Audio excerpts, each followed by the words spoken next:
कांग्रेस की प्रवक्ता सुप्रिया श्रीनेत ने अडानी के लिए मोदी पर एक लाइन यूपी की सुनाई। बोली, हमारे यूपी में कहा जाता है सैया भय कोतवाल तो डर काहे का।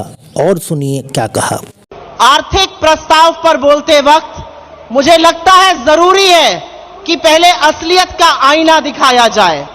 और वसीम बरेलवी की एक लाइन है जो असलियत बिल्कुल हूबहू बयां करती है। तेरी फाइलों में गांव का मौसम गुलाबी है, ये आंकड़े हैं झूठे, ये दावे किताबी हैं। यही असलियत मोदी सरकार की है। और आज जब हमारा 25वां महाधिवेशन हो रहा है, इस महाधिवेशन के वक्त ये देश बेरोजगारी से, महंगाई से, आर्थिक असमानता से, भूखमरी से, कुपोषण से, बढ़ती हुई गरीबी से और अडानी के एक बड़े स्कैम से जूझ रहा है, जिस पर इस सरकार की चुप्पी बरकरार है।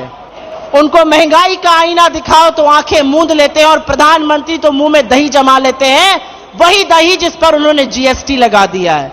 यह देश महंगाई से जूझ रहा है। इस देश की आय कम हुई है, बेरोजगारी ज्यादा, और इसीलिए महंगाई एक बहुत बड़ी भयावह समस्या हमारे सामने बनकर खड़ी है। लेकिन यह सरकार मुनाफाखोरी करना चाहती है, ये पैसा बनाना चाहती है, आपकी जेब पर डाका डालना चाहती है, इसलिए महंगाई को खत्म करने का नाम नहीं ले रही। 1% देश के पास अगर 40% संसाधन है तो अडानी जी के महास्कैम के बारे में कौन बात करेगा। एक व्यक्ति जिसको आपने 609 नंबर से दूसरे नंबर पर लाकर विश्व के सबसे अमीर लोगों की सूची में बिठा दिया, आज वो आक्षेपों के घेरे पर है।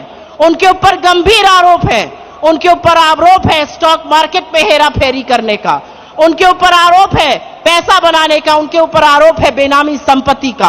आपने उनको मोनोपोली दी पोर्ट में, एयरपोर्ट में, कृषि में, खाद्य में, सीमेंट में, रिन्यूएबल एनर्जी में। लेकिन जब आज उनके आक्षेप सामने आए हैं, आरोप सामने आए हैं, तो प्रधानमंत्री का गला सूखने लगता है। और जब राहुल जी उनसे लोकसभा में और हमारे अध्यक्ष उनसे राज्यसभा में सवाल पूछते हैं तो उनके कांपते हाथों से वो पानी पीते हैं।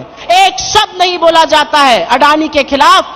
दुनिया भर के संस्थान, दुनिया भर के मार्केट्स, दुनिया भर के बैंक उनके खिलाफ एक्शन ले रहे हैं, लेकिन हमारे देश में उनके खिलाफ एक्शन नहीं लिया जाएगा।